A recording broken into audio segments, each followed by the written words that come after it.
అంటే భగవానుడు ఆయన తొందరగా ప్రీతి చెందుతాడు, చెప్పేవాడికి ఎంత సత్తా ఉందని చూడ్డు. వాడికి ఏమి రాకపోయినా వీళ్ళందరూ ఇంత ప్రీతిగా వింటున్నారు రానా స్వరూపాలతో వచ్చి ఆయన అరుస్తున్నాడో ఏమిటో.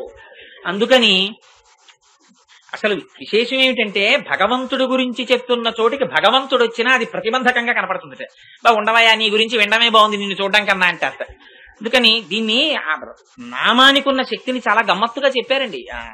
ఆధ్యాత్మ రామాయణంలో ఒక చోట చెప్పారు, రాళ్లు పోసి సముద్రానికి సేతువు కడుతుంటే రామనామం రాస్తున్నారు, రాళ్లు విసురుతున్నారు, తేలుతున్నాయి. రాముడు చూశాట, ఏమిటి నా నామానికి ఇంత శక్తి ఉందా, ఒక్కసారి అసలు నేను కూడా నా నామానికే ఇంత శక్తి ఉంటే ఇంకా నేను రాయి ముట్టుకుని నేనే రాసి వేస్తే ఏమవుతుందో చూద్దాం అనుకున్నట్ట. కొంప తీసేది మునిగిపోతే వీళ్ళందరూ ఏమిటో ఈ నామం రాస్తే తేలే, ఈయన రాస్తే మునిగిపోయిందని పెద్ద అనుమానంలోకి వస్తారేమో. సంశయాత్మ వినశ్యతి, వాళ్ళు పాడవుతారు, కార్యం పాడవుతుందని కొంచెం దూరంగా వెళ్ళి ఎవరూ చూడకుండా ప్రయత్నిద్దామని పాపం ఆ ఒడ్డున నడుచుకుంటూ కాస్త అందరికీ కనపడకుండా దూరంగా వెళ్ళి ఓ రాయి తీసి రామా అని రాశాట.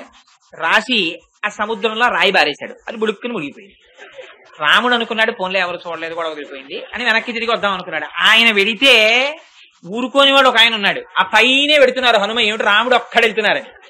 ఆయన చూసి వెంటనే పెద్ద కేకేశారు, రామా నీకన్నా నీ నామం గొప్పదన్నారు. ఇప్పుడే తెలిసిపోయింది, రాయి మీద నువ్వు రాసి విసిరితే మునిగిపోయింది, మేం రాస్తే తేలుతోంది, నీ నామమే గొప్పది నీకన్నా అన్నారు. అడగడంలో కూడా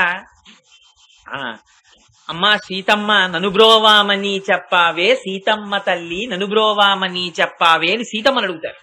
అమ్మా సీతమ్మ ఆయన అడుగమ్మా అని నేను అప్పుడప్పుడు చెప్తుంటాను. అసలు అన్నింటికన్నా నాకు చాలా ఆశ్చర్యం కలిగే సంఘటన దాశరథి రంగాచార్యులు గారు రాశారు. ఆయన ఎంత చిత్రమైన విషయం రాశారంటే, అమ్మా ఎప్పుడు అడగాలట, ఏమండి మీరు ఫలానా వారి సంగతి పట్టించుకోవట్లేదు ఏమిటండి అని ఈవిడ రికమెండేషన్ చెయ్యాలట ఆయనకి. అమ్మ అలా రికమెండేషన్ కూడా గబుక్కుని స్వామివారు రాగానే కాళ్ళు కడుక్కుంటుంటే చెయ్యకే, ఎప్పుడు చెయ్యాలో తెలుసా, నడిరేయి ఏజాములో స్వామి నిను చేర దిగివచ్చును, రాత్రి 12కో 1 గంటకో ఇంకా సర్వదర్శనం అన్ని దర్శనాలు అయిపోయి ఏకాంత సేవ చేసిన తర్వాత పెద్ద చెప్పులు వేసుకుని 7 కొండలు దిగి అలివేలుమంగా పట్టణానికి వస్తాడు కదా ఆయన. వచ్చి లోపలికి వచ్చి కూర్చుని కాళ్ళు చేతులు కడుక్కుని ఏదో అరటిపండు తిని తాంబూలం వేసుకుని చాలా ప్రీతిగా ఆయన నీ చెయ్యి పట్టుకుని నీ ముఖంలోకి చూస్తూ కాటుకతో కూడినటువంటి నీ కన్నులను తన కన్నులతో దగ్గరగా చూస్తూ పారవస్యం పొంది నిన్ను బిగియార కౌగిలించుకొని చుంబనం చేసేటటువంటి సమయంలో అప్పుడంటావు నడిరేయి ఏ జాములో స్వామి నిన్ను చేర దిగివచ్చును.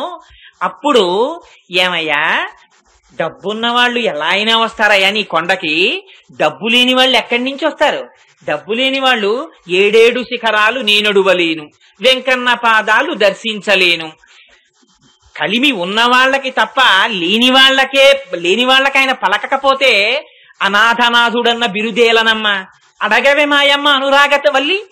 ఏ డబ్బు లేని వాళ్ళని పట్టించుకోవా, ఆయన కొండ మీదకి రాలేదు డబ్బులు లేవు కదా వచ్చి దర్శనం చేయలేదని ఆయన కోరిక పట్టించుకోవా, ఇంకా అలాంటి దానికి నీకు దీనులకి నువ్వు భర్తవి దీన పోషకుడివి అన్న బిరుదు నీకెందుకయా, ముందు ఆయన సంగతి చూడు అని అప్పుడు చెప్పమ్మా. అప్పుడు ఆయనకి అది చాలా బలహీనమైన క్షణం కదా, నీ మాట ఏం కాదనలేడు, అబ్బా చూస్తానులే వాడి సంగతిని మాట ఇచ్చేస్తాడు. అందుకని ఈ మాట అప్పుడు అడుగమ్మా. ఎంత అందం చూడండి, నిజంగా ఎంత గడుసుతనమో అడగడంలో. అందుకని అమ్మవారి పాదాలు తొందరగా పట్టుకుంటారు. ఇది ఇక్కడ నుంచి అక్కడ వరకు ఉంటుంది. ఇంట్లో కూడా తండ్రి ఎంత పిల్లలతో కలగలిసిపోయి ఉండనివ్వండి, పండక్కి ఓ 200 పెట్టి పిల్లకి బట్టలు తీవే అంటాడు తండ్రి.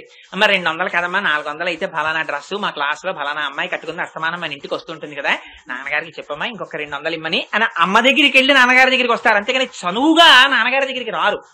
తండ్రి కలగలిసి ఉన్నా కూడా పిల్లలతో ఆ స్థాయి అటువంటిది, తొందరగా అమ్మని ఆశ్రయిస్తారు. అమ్మ ఎన్ని తిట్టనివ్వండి, పిల్లల్ని పట్టుకుని అరగంట సేపు తిడుతుంది. 8 నుంచి 8:30 వరకు తల్లి తిట్టేశాక 8:35కి వీడొచ్చి అమ్మ ఆకలేస్తుంది అన్నం పెడతామంటాడు. ఆ అనుబంధం తల్లి బిడ్డల మధ్య లేకపోతే అసలు సృష్టి లేదు. అందుకే ఆ లక్ష్మీనారాయణుల దగ్గర కూడా అంతే సంబంధం. అందుకని అమ్మ దగ్గర వాళ్ళు తొందరగా అమ్మ కాళ్ళు అట్టుకుని, అమ్మ అందుకని నీకు అటువంటి కేశపాశం ఉంది కదమ్మా, నీకు స్వామి నీ వ్యామోహానికి నీ భక్తికి లొంగిపోయిన వాడు కదమ్మా, నువ్వొక్క మాట చెప్తే బయటికి వచ్చి మాకు దర్శనం ఇస్తాడు కదమ్మా, అందుకని ఒక్కసారి మాకు దర్శనం ఇవ్వనమ్మా, తెల్లవారిపోతోందమ్మా. తెల్లవారిపోతోందనడానికి గుర్తేమిటి, అదిగోనమ్మా ఎక్కడ చూసినా కోళ్లు అరుస్తున్నాయమ్మా అన్నారు. కోళ్లు అరవడం నీలాదేవికి గుర్తుగా చెప్పడమా వెళ్ళి అంటే, బాహ్యమునందు కూడా నిజంగా కోడికి కాలజ్ఞానాన్ని పరమేశ్వరుడు ఎలా ఇచ్చాడో చాలా ఆశ్చర్యంగా ఉంటుంది. అది బ్రాహ్మీ ముహూర్తం రాగానే అది అరుస్తుంది. అరిచి కొకరో అని అరిచి అందరినీ లేవండి లేవండి లేవండి అని నిద్ర లేపుతున్నట్టే ఉంటుంది. ఇలాంటి చోట్ల కాదు, కానీ పల్లెల్లో ఆ వాతావరణం బాగా కనబడుతుంది. తెల్లవారగానే కోళ్ల అరుపులు, ఎక్కడ చూసినా ఆవుల అంబారావాలు. ఇది కూడా బహుశా నందవ్రజమైందో ఏమిటో, ఇవాళ ఎక్కడ చూసినా ఈ ఆవుల అరుపులే వినపడుతున్నాయి. అందుకని అదిగో ఆ కోళ్లు అరుస్తున్నాయి అంటుంది. ఆ కోళ్లు అరవడం అంటే భగవానుడు ఆయన తొందరగా ప్రీతి చెందుతాడు. చెప్పేవాడికి ఎంత సత్తా ఉందని చూడ్డు. వాడికి ఏమి రాకపోయినా వీళ్ళందరూ ఇంత ప్రీతిగా వింటున్నారు రానా స్వరూపాలతో వచ్చి ఆయన అరుస్తున్నాడో ఏమిటో. అందుకని అసలు విశేషం ఏమిటంటే భగవంతుడు గురించి చెప్తున్న చోటికి భగవంతుడు వచ్చినా అది ప్రతిబంధకంగా కనపడుతుంది. ఉండవయ్యా, నీ గురించి వినడమే బాగుంది, నిన్ను చూడడం కన్నా అంటారు. అందుకని దీన్ని నామానికి ఉన్న శక్తిని చాలా గమ్మత్తుగా చెప్పారండి. ఆధ్యాత్మ రామాయణంలో ఒక చోట చెప్పారు, రాళ్లు పోసి సముద్రానికి సేతువు కడుతున్నారు. కడుతుంటే రామనామం రాస్తున్నారు, రాళ్లు విసురుతున్నారు, తేలుతున్నాయి. రాముడు చూశాట, ఏమిటి నా నామానికి ఇంత శక్తి ఉందా? ఒక్కసారి అసలు నేను కూడా నా నామానికే ఇంత శక్తి ఉంటే ఇంకా నేను రాయి ముట్టుకుని నేనే రాసి వేస్తే ఏమవుతుందో చూద్దాం అనుకున్నట్ట. కొంప తీసని మునిగిపోతే వీళ్ళందరూ ఏమిటో ఈ నామం రాస్తే తేలే, ఈయన రాస్తే మునిగిపోయిందని పెద్ద అనుమానంలోకి వస్తారేమో. సంశయాత్మ వినశ్యతి, వాళ్ళు పాడవుతారు, కార్యం పాడవుతుందని కొంచెం దూరంగా వెళ్ళి ఎవరూ చూడకుండా ప్రయత్నిద్దామని పాపం ఆ ఒడ్డున నడుచుకుంటూ కాస్త అందరికీ కనపడకుండా దూరంగా వెళ్ళి ఓ రాయి తీసి రామా అని రాశాట. రాసి ఆ సముద్రంలో రాయి బారేశాడు. అది బుడుక్కుని మునిగిపోయింది. రాముడు అనుకున్నాడు, పోన్లే ఎవరు చూడలేదు కూడా వదిలిపోయింది అని వెనక్కి తిరిగి వద్దాం అనుకున్నాడు. ఆయన వెడితే ఊరుకోని వాడు ఒక ఆయన ఉన్నాడు, ఆ పైనే వెడుతున్నారు హనుమ, ఏమిటి రాముడు ఒక్కడ వెళ్తున్నారు. ఆయన చూసి వెంటనే ఓ పెద్ద కేకేశారు, రామా నీకన్నా నీ నామం గొప్పదన్నారు. ఇప్పుడే తెలిసిపోయింది, రాయి మీద నువ్వు రాసి విసిరితే మునిగిపోయింది, మేం రాస్తే తేలుతోంది, నీ నామమే గొప్పది నీకన్నా అన్నారు. అందుకని ఆ నామం ఎంత గొప్పదో ఆ అమ్మవారి పాదములు పట్టుకుంటే ఆ స్వామిని పిలవడంలో కోళ్లు అరుస్తున్నాయండి. ఆ కోళ్లు అరవడం అంటే నిజంగా కోళ్ళకి ఒక్కొక్క జంతువులో ఒక్కొక్క ప్రత్యేకత ఉంటుంది. అది బ్రాహ్మీ ముహూర్తం అయిపోతోందన్నది అరుస్తూ ఉంటుంది. అలాగే ఇక్కడ కోళ్లు అరవడం తెల్లవారుతోందని చెప్పడానికి ఉచితమైనటువంటి సంకేతం. కానీ ఆంతరమునందు కోళ్లు గురించి చెప్పడంలో ఒక గొప్ప రహస్యం ఉంది. కోళ్ళకి ఒక విచిత్రమైన లక్షణం ఉంటుంది. మిగిలినటువంటి వాటికన్నా ఇది కోడిలో ప్రస్ఫుటంగా కనపడుతుంది. కోడి చూడండి, ఇంతంత పిల్లలు ఉంటాయి, దానికి ఎవరూ చెప్పలేదు ఇది నీ గుడ్డే, ఈ గుడ్డు మీద ఎక్కి ఇలా రెక్కలు పెట్టుకు పడుకో, నీ ఒంట్లో వేడి గుడ్డులోకి ఎడుతుంది, ఆ గుడ్డులోంచి పిల్ల వస్తుంది, ఆ పిల్ల నీ పిల్ల అని మనం ఏం చెప్పాము ఆ కోడిని కూర్చోబెట్టి. చెప్పకపోయినా గుడ్డు పెట్టగానే అక్కడ ఉంటే ఆ గుడ్డు మీదకెక్కి పొదుగుతుంది. ఎంత ఆర్తో చూడండి, తనలోని వేడిని గుడ్డులోకి పంపిస్తుంది. అమ్మ వేడి గుడ్డులో ఉన్న పిండం గ్రహిస్తుంది, గ్రహించి ఆ వేడిలోంచి ఊపిరి చూసుకుంటుంది కోడిపిల్ల. ఇదంతా సంసారం ఇక్కడెట్టుకుని మనం పెంచట్లా. రాయి దగ్గర మొదలు మనిషి జన్మ, రాతి దగ్గర మొదలు పెట్టి జీవితం మారి మారి మారి మారి మారి మారి మారి మారి చిట్ట చివరికి పక్షిగా వస్తాడు మనుష్య జన్మకి దగ్గర పడిపోతుంటే. అందుకే పక్షి దగ్గర నుంచి సంసారం మొదలు. పక్షి కూడా అందుకే పిల్లల్ని గూట్లో పెట్టి అలా వెళ్ళి ఆహారం తెచ్చి పెంచి ఇల్లు కట్టి వానలో ఎగరకుండా ఇన్ని చూస్తుంది. తర్వాత జంతువు కలివిడిగా ఇంట్లోకి కూడా వస్తుంది. తర్వాత మనిషి సంసారం బాగా తలకెక్కి దగ్గరికి వస్తూ ఉంటాడు. అందుకని ఈ కోడి గుడ్లని పొదుగుతుంది, పిల్లల్ని చేస్తుంది. చేసి అందుకే మనకి శాస్త్రంలో ఆవిడ నిజంగా పిల్లల్ని ఎలా పెంచిందండి, ₹1 ఉండేది కాదు, అలాంటిది కోడి పిల్లల్ని పెంచినట్టు పెంచిందంటారు. ఇంకొకటి చెప్పరు ఉపమానం. ఎందుచేత కోడి పిల్లల్ని పెంచిందని చెప్పడం, కోడి పిల్లలకి వాటికి ఎలా రక్షించుకోవాలో వాటికి తెలియదు. అవి కోడి తింటుంటుంది, అవి తింటుంటాయి, ఇంతింతుంటాయి కోడి పిల్లలు. కానీ కోడి పిల్లని తినాలని గ్రద్ద చూస్తూ ఉంటుంది. ఎక్కడో ఆకాశంలో ఎగురుతుంటుంది గ్రద్ద. నిశితమైన దృష్టితో కోడి పిల్ల మీద పెట్టుకుంటుంది దృష్టి. పెట్టుకుని అసలు నిజంగా గ్రద్దను చూస్తే కోడికి కూడా భయమే.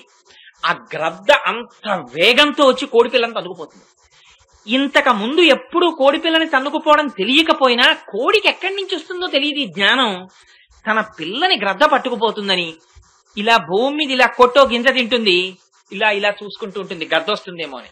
ఎక్కడైనా దూరంగా గద్ద అలా తిరుగుతూ కనపడింది అనుకోండి, వెంటనే ఒక అలారం వేస్తుంది, కొక్కొక్కొక్కొక్కొక్కొక్కొక్కొక్కొ అని అరుస్తుంది. ఆ కోడి పిల్లలన్నీ దగ్గరికి వస్తాయి. గబగబా 2 రెక్కలు విప్పి, రాజేశ్వరి గారికి అనుమానంగా ఉంది వీడికి కోళ్లతో ప్రవేశమా అని. అమ్మా అలా అనుకోకండి సుమా. ఆ రెక్కల కింద గబగబా కోడి పిల్లల్ని పెట్టేసుకుని దాచేసుకుంటుంది. రెక్కల కింద పెట్టి దాచిందిరా మహాతల్లి, అలా పెంచిందంటారు. అందుకే అంత పిల్లలు, తన సంసారం అంత లంపటం పెట్టుకుని ఆ పిల్లల్ని అంత అలా పెంచుకుంటుంది. ఎప్పుడు చూడండి కోడి కోసం అని చెప్పి మీరు తీసుకొచ్చి చక్కటి ఏసీ రూమ్ అవి కడితే అందులో అది ఉండలేదు. అది పెంటపోగులు దానికి చాలా ఇష్టం. ప్రయత్నపూర్వకంగా దాన్ని వదిలిపెట్టగానే పెంటపోగులో కడుతుంది. వెళ్ళిపోయి ఆ కాళ్లతో ఇలా ఇలా ఇలా ఇలా చిమ్ముకుని, ఒకవేళ రత్నాలు, వజ్రాలు, వైఢూర్యాలు కాళ్ళకి తగిలాయి అనుకోండి, వాటిని తోచవతల బారేసి అందులో ఉన్న చిన్న చిన్న పురుగులు, ఒడ్డు గింజలు ఇలాంటివన్నీ ఏరుగు తింటుంటుంది కోడి. అలా మనిషి కూడా సంసారం అనేటటువంటి పెంటపోగులో ఉంటుంటాడు. అంతకన్నా గొప్పదేం కాదు కదా సంసారం. అందుకని అటువంటి పెంటపోగు మీద ఉండి, కానీ భక్తులైన వాళ్ళుట గృహస్థాశ్రమంలో ఉండి భార్యాబిడ్డలతో ఉన్నప్పటికీ సర్వకాలముల యందు పరమేశ్వరుణ్ణి తెలుసుకోవాలనేటటువంటి ప్రయత్నం చేస్తూ వజ్రాలు, వైఢూర్యాలు కనపడ్డ కాళ్లతో చిమ్మి బియ్యపు గింజలేరుకున్నట్టు సర్వకాలముల యందు భగవంతుడి యందు మనస్సు పెట్టుకుని ఎప్పుడైనా అవకాశం వస్తే ఆ భగవత్ కథ చెప్పుకుని బ్రతుకుతుంటారట. అదిగో అలా ఉన్న వాళ్ళు కోళ్ళు. అందుకని వాళ్ళ దృష్టి ఆ వజ్రాల మీద, వైఢూర్యాల మీద ఉండదు, ఆ దగ్గరలో ఉన్న బియ్యం గింజల మీద ఉంటుందంటే.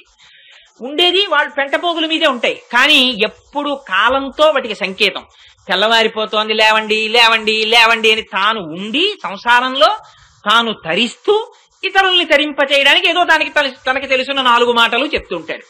అదిగో అటువంటి మహాపురుషులున్నారే, వాళ్ళని కోళ్లతో సంకేతించింది అమ్మవారు. దానికి సంసారం లేదా? కోడి కన్నా సంసారం చెప్పడానికి ఇంకోటి లేదు ఉపమానం. అందుకే కోడి పిల్లల్ని పెంచినట్టు పెంచారంటారు. అంత సంసారం తన పిల్లల్ని పెంచి పెద్ద చెయ్యాలని.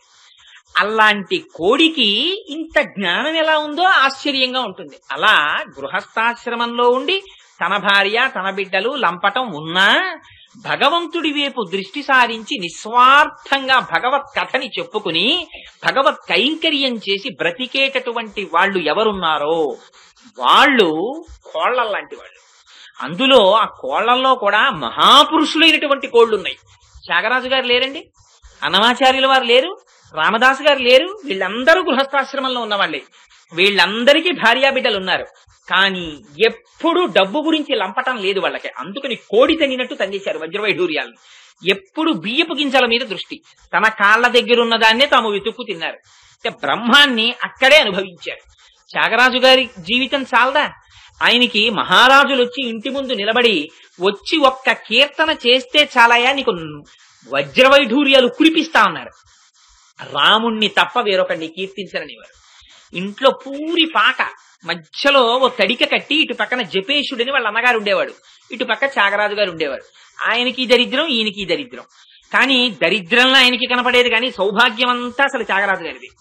అందుకని ఏమిట్రా ఒక్క కీర్తన చేయమంటే రాజుగారి మీద కీర్తన చేస్తే వీడి సొమ్ము పోయిందా, ఇలా లక్షలు ఇస్తాడు, అది మానేసేసి రాముడి దగ్గర కూర్చుని ఎప్పుడు పాటలు పాడతాడని కోపం వచ్చి ఓ రోజు రాత్రి వేళ జపేశుడు ఈ సీతారామ లక్ష్మణ హనుమ విగ్రహాల్ని మూట కట్టి కావేరీ నదిలో పారేశాడు. పారేస్తే తన జీవితమే పోయినట్టుగా ఏడిచారు త్యాగరాజు గారు. ఏడిస్తే మహానుభావుడికి నీటి కెరటముల మీద తేలి వచ్చాయి. వస్తే అదిగో వస్తున్నారు స్వామిని ఆ ఊరి వాళ్ళందరూ మురిసిపోయి పల్లకి తెచ్చి అందులో కూర్చోబెట్టి తీసుకెళ్లారు. ఇది త్యాగరాజు గారి జీవితం అంతా. ఆయన శిష్యులకి సంగీతం నేర్పేవారు. ఎవ్వరి దగ్గర ఎప్పుడు నయా పైసా ఆయనకి తెలియదు. తానొకటి సంపాదిస్తే కదా మధ్యాహ్నం అయ్యే వేళటికి రామచంద్రమూర్తి మీద కీర్తన పాడుకుంటూ మురిసిపోతూ ప్రతి ఇంటి ముందుకి వెళ్లి నిలబడితే ఆ ఇంటి వాళ్ళు సంతోషంతో తెచ్చి ఆయన యొక్క జోలిలో ఏది పడేస్తారో దాన్ని తీసుకొచ్చి ఆ భార్య ముందు పెడితే వాటాలు వేసి శిష్యులకది పెట్టి తానది తిని సంగీతం నేర్పి రామనామం చెప్పుకుంటూ రాముడిలో లీనమైపోయిన మహాపురుషుడు త్యాగరాజు గారు. రామదాసు గారికి విమానం వచ్చి వెళ్లిపోయిన వాడు రామదాసు గారు. ఎంతమంది మహాపురుషులు లేరు సంసారంలో ఉండి గట్టెక్కిపోయిన వాళ్ళు. అదిగో అటువంటి మహాపురుషులు కోళ్లు. రెండవ గుర్తుగా అమ్మవారు మాధవీలత పాకినటువంటి పందిరి మీద కూర్చుని ఉన్నటువంటి కోయిలలు కుయ్యడాన్ని చెప్తోంది. ఈ మాధవీలత అల్లుకున్నటువంటి పందిరి అంటే ఆ లతకి వేరొక పేరు పెట్టలా, మాధవీలత అన్నారు. మాధవి అన్న పేరు అమ్మవారిది. ఆవిడ అమ్మవారు ఎప్పుడు ఎవరిని ఆశ్రయించి ఉంటుంది అంటే పరమాత్మనే ఆశ్రయించి ఉంటుంది. శ్రీమన్నారాయణుండి చుట్టుకుని ఉంటుంది ఆవిడ. పరాశర భట్టర్లు శ్రీగుణ రత్నకోశంలో స్తోత్రం చేస్తారు. ఎలా ఉంటారంటేట లక్ష్మీనారాయణులు అనుకల తనుకాండాలింగనారంభ శుంభత్. ప్రతి దిశభుజ శాఖా శ్రీ సఖానోకహర్తి స్థననైన గుళుచ్ఛస్పార పుష్పద్విరేఫ రచయితుమయి లక్ష్మి కల్పవల్లి కటాక్ష అని అంటారు. పెద్ద పెద్ద పువ్వులున్న తీగ మంచి బలమైన కాండమున్న చెట్టుకి చుట్టుకుంటే ఆ పువ్వులు కాండమునకు నొక్కుకుంటే ఎలా ఉంటుందో అలా తన స్థనములు స్వామి యొక్క గుండెలకి గట్టిగా నొక్కుకునేటట్టుగా కౌగిలించుకుని ఉంటుంది అమ్మవారు. అటువంటి స్వరూపాన్ని మేము ఉపాసన చేస్తున్నామంటారు. అటువంటి తల్లి కనుక ఆవిడ మాధవి. ఆ తీగ ఎప్పుడు పందిరి లేకపోతే ఆ తీగ ఎంత గొప్ప తీగ అయినా దానికి అందం ఉండదు. సరి అయిన పందిరి దొరకాలి. ఆ మాధవీలత ఎప్పుడు అల్లుకునేటటువంటి పందిరి ఏది ఉందో ఆ పందిరి పరమాత్మ, ఆయనే శ్రీమన్నారాయణుడు. ఇటువంటి మాధవీలత అల్లుకున్నటువంటి పందిరి మీద కూర్చుని కూసేటటువంటివి కోయిలలు. ఆ కోయిలలు కూస్తున్నాయని చెప్తోంది. నిజానికి కోయిలలు వసంతకాలంలో కూస్తాయి. అది కూడా నిజంగా చాలా ఆశ్చర్యం ప్రపంచంలో. వాటికి ఎవరు చెప్పారో తెలియదు. కోయిలకి కాలజ్ఞానం ఏమిటండి? కోయిల్ని పిలిచి, ఓ కోయిల, వసంతకాలం వచ్చింది, మామిడి చిగురు పట్టింది, దా కూత కుయ్యి అని ఎవరన్నా అడిగారా? మళ్ళీ ఇంకా ఏ ఋతువులోనూ కూత కుయ్యదు. ఎక్కడ దాచేసుకుంటుందో తెలియదు ఆ కంఠంలో మాధుర్యాన్ని. మామిడి చిగురు పట్టగానే వచ్చేస్తుంది. ఏమి తింటుంది? ఆ చిగురు తింటుంది. మామిడి చెట్టు ఎక్కి కూర్చుంటుంది. కూ కూ అని మొదలెడుతుంది. ఎవరు అడిగారో తెలియదు, పాట పాడుతుంటుంది. ఎదురుగుండా ఎవరో పిల్లాడు సరదాకి వాడు కూడా కూ అన్నాడు అనుకోండి, ఇంకా కంఠం మెచ్చి కూ అంటుంది. వీడెంత అంటే అంత అంటుంది. ఏమిటో తెలియదు దానికి, ఆ పోటీ ఏమిటో తెలియదు. అది ఎంత ఉపాసనో, ఎంతో నాదోపాసన చేసిన వాళ్ళు కోయిలలుగా వస్తారో అసలు ఆ సంగీతం దృష్టిలో చూస్తే. దానికి మామిడి చెట్టుతోటే అనుబంధం. ఏమిటో ఆ మామిడి యొక్క లేత చిగురు తింటుంది. దాన్ని ఇతరమైనటువంటివి ఎవ్వరూ తినడం మనకి శాస్త్రంలో ఎక్కడ చెప్పలేదు. ఒక్క కోయిలే తింటుంది ఆ లేత చిగురిని. తిని కూత కూస్తుంది. ఏమిటో ఆ సంతోషం. ఆ మామిడి చెట్ల మీద కూర్చుంటాయి వెళ్ళి. చిత్రం ఏమిటంటే ఇంత పాట పాడగలిగిన కోయిలకి చేతకాంది ఏమిటో తెలుసా అండి? సంసారం చేయడం. ఈ కోయిలకి పిల్లల్ని పెంచుకోవడం చేత కాదు, గూడు కట్టుకోవడం అంతకన్నా చేత కాదు. అందుకని అది ఏం చేస్తుందంటే, పిల్లలు పుడితే ఆ గుడ్లు తీసుకెళ్లి నిశ్శబ్దంగా కాకి గూట్లో పెట్టి పారిపోతుంది. పారిపోతే అది అనుకుంటుంది నా గుడ్డే అనుకుంటుంది. అనుకుని కాకి వచ్చి పొదుగుతుంది. కాకి ఒక లక్షణం ఉంది. నేను సభాముఖంగా ఈ మాట అన్నాను అని మీరు అనుకోకండి, కానీ అసలు ప్రపంచంలో రెండు లేకపోతే శుభ్రత అన్నది లేదు. ఈ రెండు మోస్ట్ అన్ఇన్వైటెడ్ గెస్ట్స్, కాకి, పంది. నిజంగా ఆలోచించండి, ఈ రెండు లేవనుకోండి అసలు ప్రపంచంలో శుభ్రత అన్నది లేదు. ఎవరు పిలిచారో తెలియదు. తెల్లవారేటప్పటికి వస్తాయి. అంటు తోమి పారేసిన ఎండు మిరపకాయల దగ్గర నుంచి తింటుంది ఆ కాకి. దానికి అక్కర్లేంది లేదు. నేను ఇటువంటి పరమ పవిత్రమైన వేదిక మీద చెప్పకూడదు, కానీ ఆఖరికి ఇల్లా అని పారేసిందని కూడా వెళ్ళిపోతుంది. పంది అంతే. లేకపోతే నిజంగా ఇవాళ మనకున్న నాగరికతకి, మనకున్న అలవాట్లకి పెద్ద పెద్ద పాయిఖానాలు అయిపోయి ఉండేవి పట్టణాలు, ఆ రెండు లేకపోతే. అంత పరోపకారం చేసేటటువంటి జీవుల రెండు పరమేశ్వరుడు సృష్టిలో దేన్ని అనవసరంగా సృష్టించడనిపిస్తుంది. అటువంటి కాకి కనపడ్డవన్నీ తింటుంది. చిత్రం ఏమిటంటే, కాకి న్యాచురల్ గా చచ్చిపోయిన కాకిని చూపించండి, నేను చూడలేదు. ఎప్పుడు ఈ కాకి వయసు అయిపోయింది, పాపం చచ్చిపోయింది అన్న కాకిని నేను చూడలేదు. ఎప్పుడు ఎలక్ట్రిక్ షాక్ కొట్టి కింద పడిపోయిన కాకు అలాంటివే ఉంటాయి తప్ప, ఈ కాకి వయసు అయిపోయి చచ్చిపోయిందని చెప్పడానికి అసలు కాకి. నేను ఫుడ్ కార్పొరేషన్ సామర్లకోట డిపోలో పనిచేసినప్పుడు కాకులు బియ్యం కోసం బోల్డని వచ్చేవి. వస్తే ఇందులో కొంచెం వయసు అయిపోయిన కాకి, వయస్సులో ఉన్న కాకి అని గుర్తుపట్టగలమా అని చూసేవాడిని. అసలు అలా మనం గుర్తుపట్టలేము కాకిని. అది ఏమిటో ఎన్నాళ్ళు కాకిలా కలకాలం బతికాడంటారు. ఏమిటి కలకాలం బతకడం? వీడి వెట్టిమూట అట్టుకుని శరీరాలు మారుతున్నాడు కానీ తిరుగుతూనే ఉన్నాడు మోక్షం పొందకుండా. అదే కాకిలా కలకాలం బతకడం. బతకడం అంటే ఏమిటి? ఎప్పుడు ఈ ఉపాధిలో ఉండి తినడం, తాగడం, పడుకోవడం, నిద్ర, మైథునం ఇవే కదా. అందుకని కాకిలా వీడు ఎప్పుడు కలకాలం తిరుగుతూనే ఉంటాడు ఉపాధి పట్టుకుని. కాకి అంతే. అందుకని దానికి వచ్చింది సంసారం బాగా తెలుసు కాకి, అది తెలియదు కోయిల. అందుకని తెలియని కోయిల కాకి అప్పచెప్పేస్తుంది గుడ్లని. అయ్యో నా గుడ్డు పెట్టాను, పొదిగిందో లేదో, పిల్లయిందో లేదో అని కూడా వచ్చేని చూడదు. ఆ కాకి వెరిది గుడ్డు అయితే చాలు, నా గుడ్డు దాని గుడ్డు తేడా తెలియదు దానికి, పొదిగేస్తుంది. పొదిగేస్తే అది పిల్లలవుతాయి. ఎంత చిత్రం అంటే పరమేశ్వరుడి సృష్టి రెండు నలుపే. కాకి పిల్ల ఎలా ఉంటుందో కోయిల పిల్ల అలా ఉంటుంది. రెండు అలా లేకపోతే బాహ్య సౌందర్యాన్ని బట్టి అంతః సౌందర్యాన్ని నిర్ణయించకూడదు. ఇంత నల్లటి కాకిలో అటువంటి గంధర్వగానం ఏమిటండి? ఒక్కసారి ఆ కోయిలని చూసి గుర్తుపట్టు స్మా, appearances are deceptive, all the glitters is not gold, మెరిసేదంతా బంగారం కాదు. అందుకని లోపల సరుకు చూడడం నేర్చుకొని కోయిలను అడ్డుపెట్టాడేమో పరమాత్మ. ఆ నల్లగా ఉంటుంది కోయిల పిల్ల, అందుకని కాకి కోయిలే అనుకుని పెంచేస్తుంది. పెంచడంలో మమకారం చూడండి చిత్రం. కాకి ఏది దొరకనివ్వండి, కొంచెం బలహీనంగా ఉండి కదలలేకపోతోంది అంటే చాలు వచ్చి పొడిచేస్తుంది. కాకి రోడ్డు మీద బొద్దింక కనపడినివ్వండి దానికి, పొద్దున్నే వచ్చి పొడిచి పట్టుకుపోతుంది. ఆఖరికి ఒక తొండ దొరకనివ్వండి దానికి, పొడిచేసి పట్టుకుపోతుంది కాళ్ళతోటి. అలాంటిది కోయిలకి నోరొచ్చి కొంచెం కూ అందనుకోండి, ఇది మన పిల్ల కాదని సంపదు. కాకి పెంచిన పాశం అని మనకు ఒకటి ఉంది. ఇదంతా సంసారం.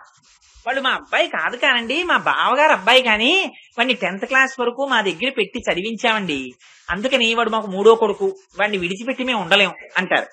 ఇది పెంచడంలో కూడా పుట్టినంత ప్రేమ వచ్చేస్తుంది. అందుకనిట కాకి పెంచింది కాబట్టి చంపలేకదు, తోసేస్తుంది గూట్లోంచి. కానీ నా పిల్ల కాదని తెలిసిపోయింది, అందుకని పెట్టదు, అందుకని పో అని తోసేస్తుంది. అది పోని కాకి చేత పెంచబడ్డా కోయిల బుద్ధేం మారదు. అంత సంసారమగ్నమైనటువంటి ప్రతిదాన్ని తినే కాకి దగ్గర పెరిగిన కోయిల మామిడి చెట్టు మీద మాత్రమే కూర్చుంటుంది, మామిడి చిగురు మాత్రమే తింటుంది, వసంతకాలంలోనే కూస్తుంది. కాకిలా అస్తమానం అరవదు, కోయిలలా వసంతంలోనే కూస్తుంది. ఇది కోయిల లక్షణం, అది కాకి లక్షణం. కాకి చేత పెంచబడ్డా కోయిల కోయిలే, కోయిలతో కలిసి ఉన్న కాకి పిల్లలు కాకి పిల్లలే. ఇది ఎక్కడి నుంచి వచ్చింది ఈ లక్షణం? ఇది నువ్వు తెచ్చుకుందామంటే వచ్చేది కాదు. కోయిలలా ఉంటానంటే కుదరదు. కాకులున్నాయి కోయిలతో కలిసి, కానీ కోయిల కాగలిగాయా? కాలేవు. కాకి చేత పెంచబడ్డాయి, కాకులయ్యాయా? కోయిలలు కాకులు కాలేవు. కాకి కాకే, కోకిల కోకిలే. ఇది భగవంతుని చేత ఇయ్యబడింది ఆ లక్షణం. అందుచేత కోయిల కోయిలగా ఉండిపోతోంది. ఇది ఆళ్వారుల లక్షణం, ఇది నాయనార్ల లక్షణం. వాళ్ళు కేవలం పరమేశ్వరుని యొక్క కృపచేత జ్ఞానాన్ని పొందారు, వాళ్ళ ప్రయత్నం లేదు. అలా అందుకే కోయిల వెళ్ళి మామిడి చెట్టు మీద కూర్చుంటుందట. మామిడి చెట్టుకి సంస్కృతంలో రసాలమని పేరు. ఆ రసోవై సహా అని కృష్ణుడికి పేరు. అందుకని ఆ మామిడి చెట్టు మీద కూర్చోవడం అంటే బ్రహ్మం మీద కూర్చోవడం. అదే మాధవీలత అల్లుకున్నటువంటి పందిరి మీద కూర్చోవడం అంటే సంతతము లక్ష్మీనారాయణుల యందు తాను ప్రవేశించి, లక్ష్మీనారాయణులే తనకి ధారకులు పోషకులు అని విశ్వసించి, వారినే మనస్సులో తలుచుకుని ఆ ప్రీతి పొంగి పొరలిపోగా, వాళ్ళ గుణానుభవము తాను లోపల చెయ్యగా, ఇంకా అది ఆగక ఉండలేక తన నోటి వెంట గానముగా వస్తే పాడినటువంటి వారు ఆళ్వారులు నాయనార్లు. అందుకని అదిగో కేవలము భగవంతుని చేత జ్ఞానమీయబడినటువంటి మహాభక్తులు, సంసారమునందు ఉండని వారు కోయిలలు, సంసారమునందు ఉండి భగవన్నామమును కీర్తించిన వారు కోళ్లు. అందుకనే అమ్మా ఇవాళ అటువంటి కోళ్లు, అటువంటి కోయిలలు రెండు మీ ఇద్దరి కోసం అరుస్తున్నాయి, ఇద్దరిగా ఉన్న ఒక్కరి కోసం అరుస్తున్నాయి. అందుకని నువ్వు లేచి వచ్చి ఆ పరమాత్మ దర్శనం మాకు చేయించద్దు, లేచిరా. అలా లేచి వచ్చేటప్పుడు నువ్వు ఎలా లేచి రావాలి అంటే, నువ్వు ఆవిడ చేతిలో ఒక పూల బంతిని పట్టుకుని పడుకునుందిట. ఆ పట్టుకోవడం కూడా ఇలా చేత్తో పూలబంతి పట్టుకుంది, ఈ చేతిని తీసుకెళ్లి కృష్ణ పరమాత్మ మీద వేసింది, వేసి పడుకుని నిద్రపోతోందిట. ఈ పూలబంతులాడడం అనేటటువంటి సంప్రదాయం భగవంతునికి, భగవంతుని యొక్క దేవేరులకు మధ్య చాలా అందంగా చూపిస్తారు. బహుశా వాళ్ళిద్దరూ ఎప్పుడెప్పుడు కలిసినా ఈ బంతులాట అన్నదోటి ఉంటుంది. పద్మావతి శ్రీనివాసుల పరిణయంలో కూడా ఆ తల్లి ఉద్యానవనంలో విహరిస్తూ బంతులాట ఆడుకుంటూ ఉండగా అక్కడికి వెంకటేశ్వర స్వామి వారు వచ్చారు అని చెప్తారు. ఇప్పటికీ అందుకే పద్మావతి శ్రీనివాసుల పరిణయం అని తిరుమల కొండల మీద చేస్తారు. ఆ ఒక్క ఉత్సవం మాత్రం అసలు దేవాలయంలో చేయరు. మిగిలినవి ఏ రంగనాయకుల మండపంలోనన్నా చేస్తారు, తిరుమల గర్భాలయంలోనన్నా చేస్తారు, లేకపోతే ఏ అద్దాల మండపంలో చేస్తారు. ఒక్క పద్మావతి శ్రీనివాసుల పరిణయం మాత్రం గుళ్ళో జరగదు. చిత్రం ఏమిటంటే అమ్మవారు వస్తుంది. అమ్మవారు వస్తే ఉభయనాంచారులతో పాటు స్వామివారు బయటికి వస్తారు. బయటికి వచ్చి అందరూ కలిసి నారాయణవనానికి వెడతారు. నారాయణవనంలో ఇది అరౌండ్ మే చేస్తుంటారు. మీ అందరూ చాలా మంది సేవ చేసిన వాళ్లే ఉండొచ్చు, మీకు తెలిసే ఉండొచ్చు. ఎంత రంగరంగ వైభవంగా చేస్తారంటే అందులో ఈ పూల బంతులు ఆడిస్తారు. అమ్మవారిని అయ్యవారిని అటు ఇటు పెట్టి అయ్యవారిని ఇటు కూర్చోపెడతారు, అమ్మవార్లను అటు కూర్చోపెడతారు. కూర్చోపెట్టి అంటే వీళ్ళ తరపున అర్చకులు, దేవస్థానం ఈవో గారు ఆ గోత్రనామాలతో టికెట్లు ఉన్న వాళ్ళ దగ్గర వరుడి గుచ్చుకుని ఆచార్యముఖేన ఆ పూలబంతులు ఆడిస్తారు. ఆ పూలబంతులు ఆడుకోవడం అనేటటువంటిది ఒక సరదా అమ్మవారికి అయ్యవారికి. అందుకని ఇవాళ అమ్మవారు కూడా అటువంటి పూలబంతి నోదాన్ని చేతిలో పట్టుకుందిట. పూలబంతి ఎండంలోనే మీకు తెలిసిపోయింది. బంతి అంటే ఎలా ఉంటుంది? గుండ్రంగా ఉంటుంది. అప్పుడు చెప్పేశారు దార్శనికులైన ఋషులు. ఇప్పుడు చెప్పడం ఏంటి? ఈ సమస్త బ్రహ్మాండములు గుండ్రంగా ఉంటాయి. ఈ సమస్తములుగా జగత్ ఆవిర్భవించడానికి కారణం అమ్మవారు ప్రకృతి స్వరూపం. ప్రకృతి స్వరూపం లేకపోతే ప్రకృతిలోకి పురుషుడు అనుప్రవేశం చేసి నిలబోతే ఈ జగత్తుండదు. అందుకని ప్రకృతి స్వరూపంగా ఈ జగత్తులను సృష్టించడానికి ఆధారమైనటువంటి ప్రకృతి స్వరూపిణి అయిన అమ్మవారు ఒక చేత్తో ఈ జగత్తులో జీవస్థాయిలో ఉన్న వాళ్ళని, భక్తుల్ని, ఉపాసకుల్ని, చేతనాచేతనములను ఒక చేతిలో పట్టుకుంటుంది. వేరొక చేతిని కృష్ణ పరమాత్మ మీద పెడుతుంది. అందుచేత తాను మధ్యలో ఉంటుంది. అంటే భగవంతుణ్ణి చేర్చడానికి అమ్మవారు మధ్యలో ఘటకురాలై ఉంటుంది. ఇది బయట వాళ్ళు చేస్తున్నటువంటి స్తోత్రానికి ఇక్కడ ప్రత్యక్షమైనటువంటి ఆవిష్కరణ అన్నమాట. అందుకని ఒక చేతిలో పూలబంతి పట్టుకొని పడుకుని ఉన్నటువంటి దానా అంటే మమ్మల్ని పరమేశ్వరుడి పాదముల దగ్గర చేర్చడములో సమర్థత కలిగినటువంటి దానా, నువ్వు లేచి వచ్చి ఈ తలుపు గడియ తీయాలి. అంటే మరి తలుపు గడియ తీయకపోతే వీళ్ళు ఎక్కడి నుంచి చూస్తున్నట్లు ఇవన్నీ అన్నారు. తలుపు గడియ తీయకపోతే తలుపు సందుల్లోంచి చూశారు అన్నారు.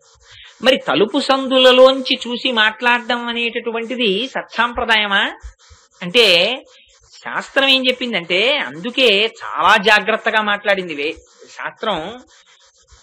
అంతవరకు ఎందుకు, పరాశర భట్టర్లు శ్రీగుణరత్న కోశంలో ఒక మాట అంటారు. దేవీ శృతిం భగవతీం ప్రథమే పుమాంసః త్వత్ సద్గుణౌఘమణికోశ గృహం గృణంతి తద్వారపాటన పటూని చ ఇతిహాస సంతర్కణ స్మృతి పురాణ పురస్సరాణి అంటారు. ఈ శృతులు, స్మృతులు, పురాణములు, ఇతిహాసములు, ఆగమ్ములు, వ్యాఖ్యానములు, ఉపనిషత్తులు ఇవన్నీ ఏం చేస్తాయంటే అడ్రస్ చెప్తాయి. ఈ అడ్రస్ చెప్తే ఆ అడ్రస్ పట్టుకుని అక్కడికి ఎడతాం. దర్శనం మాత్రం అమ్మవారి చేతిలో ఉంటుంది, అయ్యవారి చేతిలో ఉంటుంది. వాళ్ళు ఇవ్వరు. అది వాళ్ళు దర్శనం ఇస్తే మీరు పొందాలి, కానీ మీకు అడ్రస్ తెలుసునని విడిపోతే మాత్రం కుదరదు.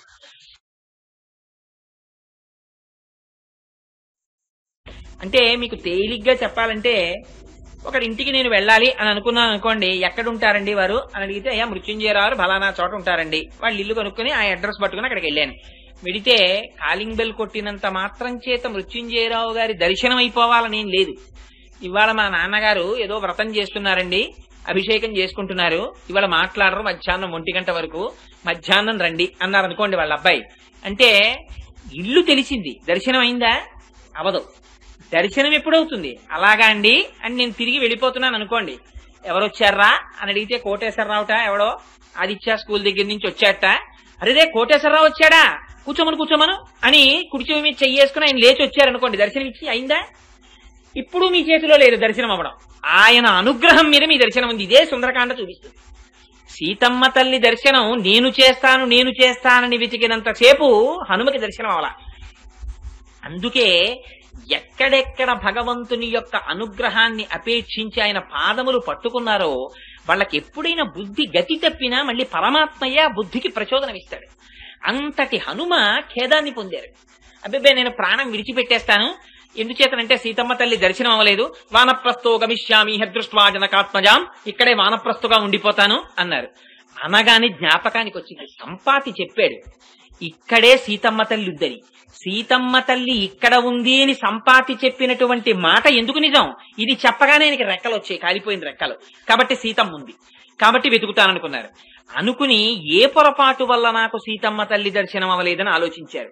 నేను సీతమ్మని వెతుకుతున్నాను. అలా వెతికితే దొరుకుతుందా? అమ్మా నేను వెతకడం ఏమిటమ్మా, నువ్వు దర్శనం ఇవ్వాలని అడగాలి.